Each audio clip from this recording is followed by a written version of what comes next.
Ok, nous continuons avec la deuxième partie sur notre thème les anges et les démons.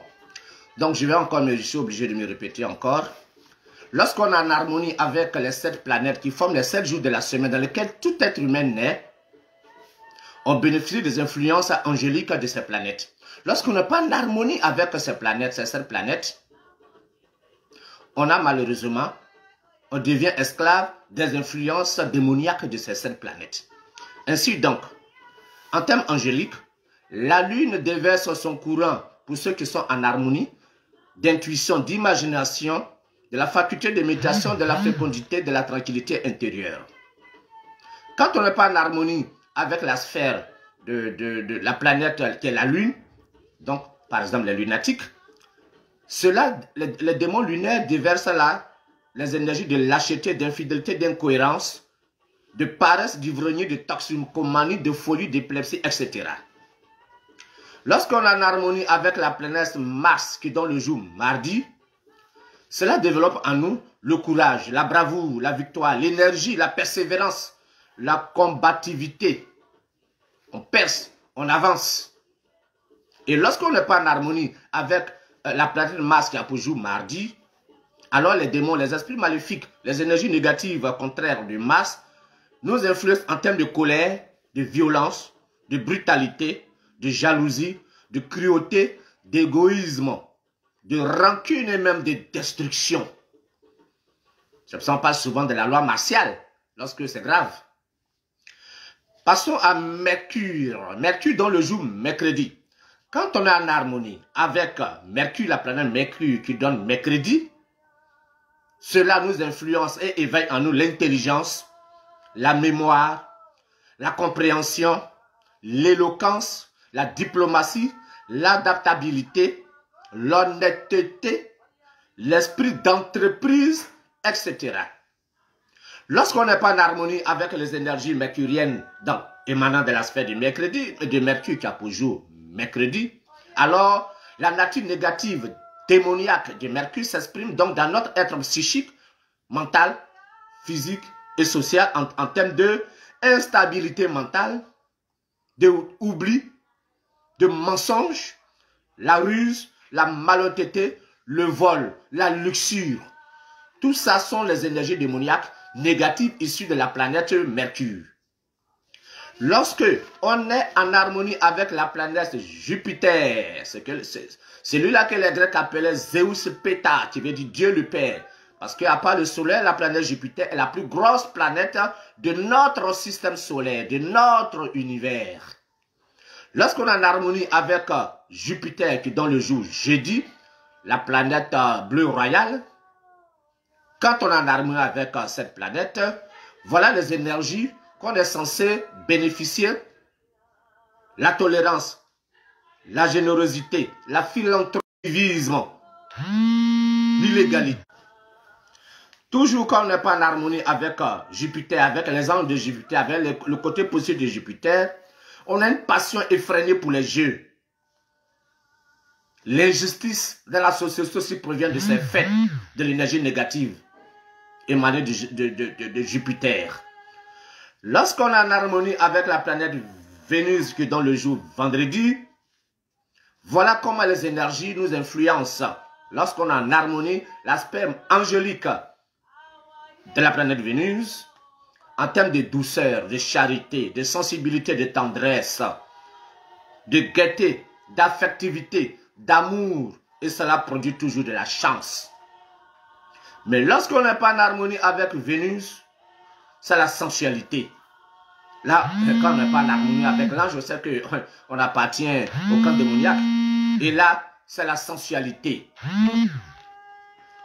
L'envie, la dépravation, la prostitution, l'obscénité, la sexualité contre nature, la jalousie, le malheur.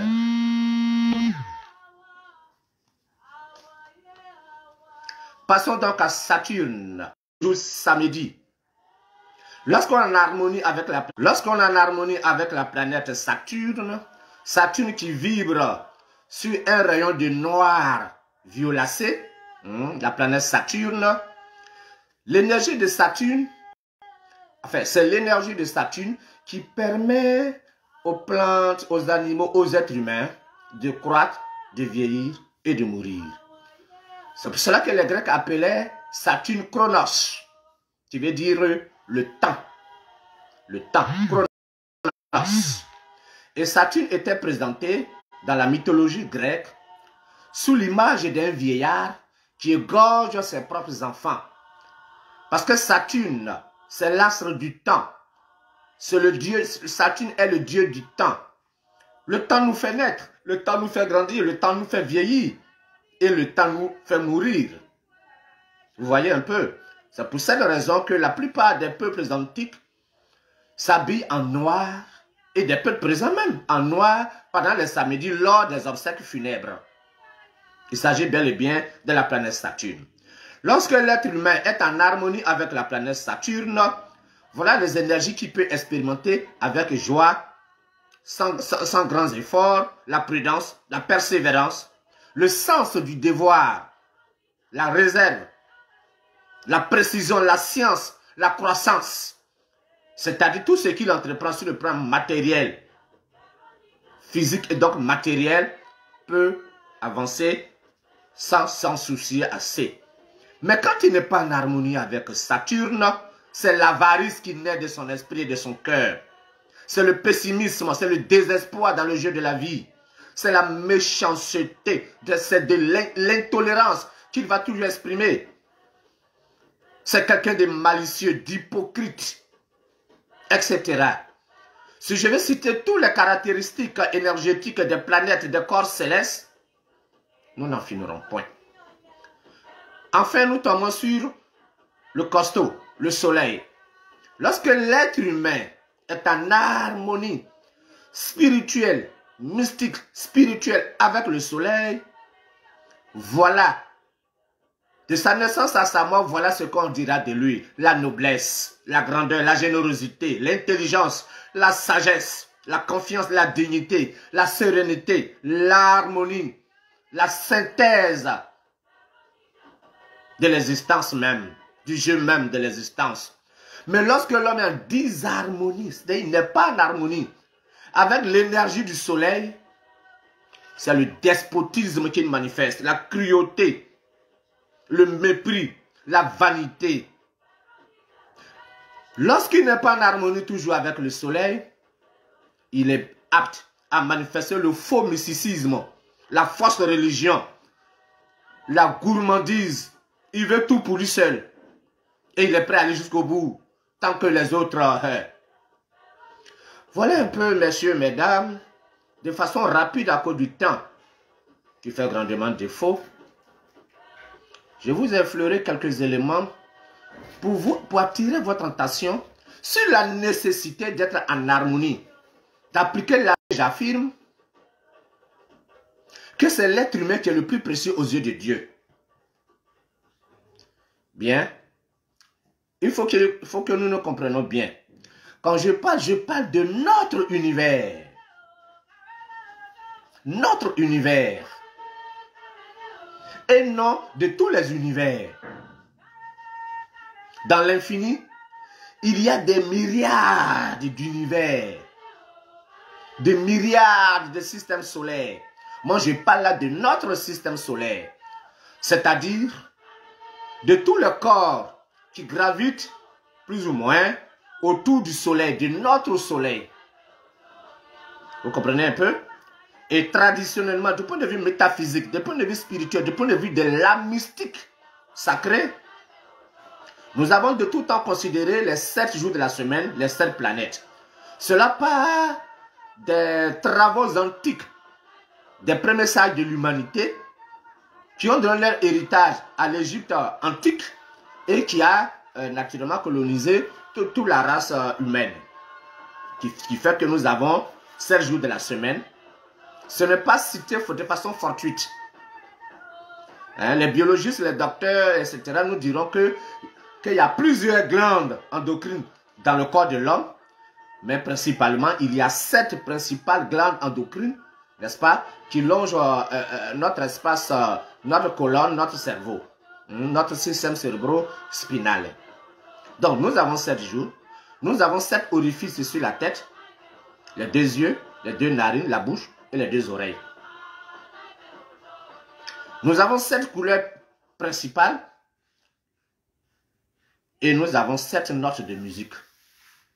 Donc le chiffre 7, depuis l'Antiquité jusqu'à nous, les mages, depuis les mages antiques, des pyramides, de l'Inde ancienne, de la Grèce antique, de la Chine ancienne, etc. Nous avons toujours considéré le chiffre 7 comme étant le chiffre sacré de la magie, c'est-à-dire de la dimension scientifique et pratique de la spiritualité. C'est ça la magie, la dimension scientifique et pratique de la magie. Nous avons même, dans nos enseignements, nous disons même que la parole est du chiffre 7, car la parole à lui seul est la totalité de l'être humain. L'univers, en donnant la parole à l'être humain, il venait de lui donner la magie, c'est-à-dire la science du verbe. La magie, c'est-à-dire la science du verbe. Celui qui connaît les mystères célestes connaît les mystères terrestres. Celui qui connaît les mystères terrestres connaît les mystères célestes. Car sur la terre, il y a l'homme. Et dans le ciel, il y a les 7 planètes actives. Il y a d'autres planètes, mais qui ne sont pas actives. Il y a 7 planètes actives dans le ciel. Et il y a l'homme sur la terre. 7 familles de minérales, 7 familles végétales, 7 familles animales, 7 races humaines. Sur ce, avec beaucoup de joie que cet enseignement sur l'influence des corps célestes sur l'être humain, nous retenons donc aujourd'hui la loi de l'harmonie. Dans les 7 grandes lois de la nature, de l'univers, de la divinité,